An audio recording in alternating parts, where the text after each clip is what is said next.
এই হলো মুমিনের তিনটা খুশির বিষয়।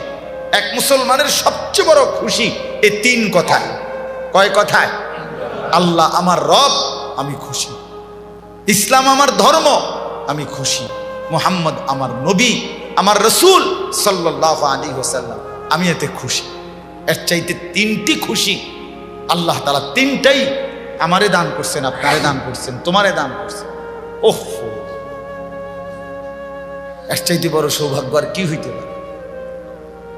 কি সৌভাগ্য হইতে পারে? এই আয়াত আমি পড়ছি, এবার শুনেন, তাহলে বুঝবেন। আল্লাহ তাআলা বলেন 9 নম্বর পারা 7 নম্বর সূরা, সূরায়ে আরাফ, এই সূরার 158 নম্বর আয়াত আমি তেলাওয়াত করছি, আমি দেরি করব না, রাত অনেক হয়েছে। 158 নম্বর আয়াত। এই আয়াতের মধ্যে আল্লাহ তাআলা বলেন, কুল, হে নবী আপনি বলুন, ইয়া আইয়ুহান নাস, হে পৃথিবীবাসী, হে জগতের সমস্ত মানুষ, শোনো তোমরা, ইন্নী রাসূলুল্লাহি ইলাইকুম জামিআ, নিশ্চয়ই আমি তোমাদের সকলের নিকট আল্লাহর রসুল।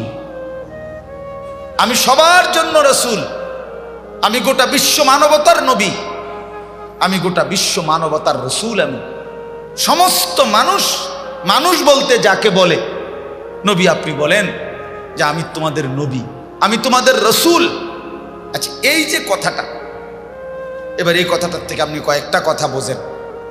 1 নাম্বার, এই শেষ জামানার জন্য আজ থেকে 1450 বছর আগে আল্লাহ তাআলা গোটা পৃথিবীর জন্য আমাদের নবী সাল্লাল্লাহু আলাইহি ওয়াসাল্লামকেই চূড়ান্ত আখিরি নবী হিসাবে এই পৃথিবীবাসীর জন্য দিয়েছেন। আল্লাহ তাআলাই ঘোষণা করেছেন, মা কানা মুহাম্মাদুন আবা আহাদিম মির রিজালিকুম ওয়ালাকির রাসূলুল্লাহি ওয়া খাতামান নাবিয়্যিন। আল্লাহ বলেন, মুহাম্মদ প্রাপ্তবয়স্ক কোনো পুরুষের পিতা নন, বরং তিনি আল্লাহর রসুল এবং শেষ নবী, আখিরি নবী। তাহলে এই যে নিয়ামত আল্লাহ তাআলা পৃথিবীবাসীকে দিছেন, ইসলাম পৃথিবীবাসীকে দিছেন, কোরআন পৃথিবীবাসীকে দিছেন, নবী মুহাম্মদ সাল্লাল্লাহু আলাইহি ওয়াসাল্লামকে দিছেন, অথচ এই নিয়ামত থেকে যারা বঞ্চিত, যারা আমাদের নবীকে নবী মানে না, যারা কোরআনকে কিতাব মানে না, যারা ইসলামকে নিজেদের ধর্ম মানে না, খোদার কসম, আল্লাহর কসম, তাদের চাইতে দুর্ভাগা, তাদের চাইতে মাহরুম, বঞ্চিত আর কেউ হইতে পারে। তারা যদি এই পৃথিবী 100 বারও পায়, কিছুই পায় না। আল্লাহকে হারিয়ে সব পেলেও কিছুই পাওয়া হয় না,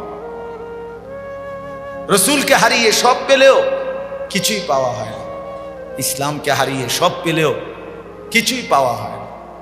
এখন একটু চিন্তা করে দেখি, কোনো যোগ্যতা ছাড়া, আমার কোনো যোগ্যতা নাই, তোমারও কোনো যোগ্যতা নাই, মুরব্বী আপনারও কোনো যোগ্যতা নাই, কারো কোনো যোগ্যতা ছাড়াই সম্পূর্ণ আল্লাহ তাআলা ইহসান করে, দয়া করে, আল্লাহর ইচ্ছায় আল্লাহ আমাকে আপনাকে মুসলমান মার ঘরে জন্ম দিছে, মুসলমান বাবার ঘরে জন্ম দিছে, ইমানের পরিচয়টা দিছে, কালেমাটা উচ্চারণ করার মতো যোগ্যতা দিছে, বুঝ দিছে, বুদ্ধি দিছে, এদ্দুর বিবেক দিছে। এর চাইতে বড় সৌভাগ্য খোদার কসম আসমানের নিচে জমিনের উপরে আর কিছু হইতে পারে? এখন আন্দাজ করা যাবে না এটা, এই কালেমার কত দাম।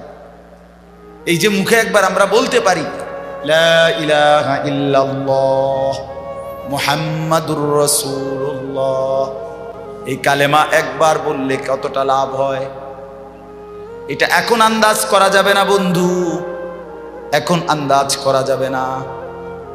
কিন্তু আল্লাহর নবী সাল্লাল্লাহু আলাইহি ওয়াসাল্লাম বলেন, হাসরের ময়দানে যেই বান্দার 99টা গুনাহের খাতা থাকবে, তার বিপরীতে যদি কোনো নেক আমল না থাকে, তারপরও যদি বিশুদ্ধ ঈমান ঠিক থাকে, তো আল্লাহ তাআলা এই কালেমা লা ইলাহা ইল্লাল্লাহ, এই কালেমার বরকতেই আল্লাহ 99টা খাতাওয়ালা গুনার দফতর মুছে দিয়ে, মাফ করে দিয়ে, শুধু ঈমানের বরকতে জান্নাত দিয়ে দিবেন। এতটা দাম, এতটা দাম, সেই নিয়ামত আল্লাহ আমাদেরকে দান করছে।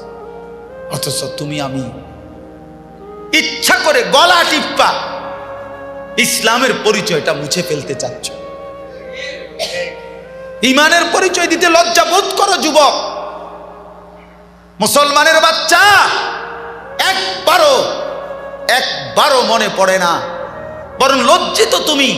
তোমার চুল প্রতিবার তুমি বেঈমানের মতো কাইটা এই কথাই বলতে চাও। তুমি লজ্জিত মুসলমান হইয়া, তুমি প্রতিনিয়ত দাড়ি কাইটা বুঝাইতে চাও। তুমি লজ্জিত, তুমি শরম পাও, তুমি মুসলমান হইয়া লজ্জিত। মূল বিষয় হল তুমি লজ্জা পাও। তুমি বুঝাও, মুখে কও না, রে আমরা বুঝি না। তোমার কলজার ভিতরে হইল তুমি লজ্জিত মূলত।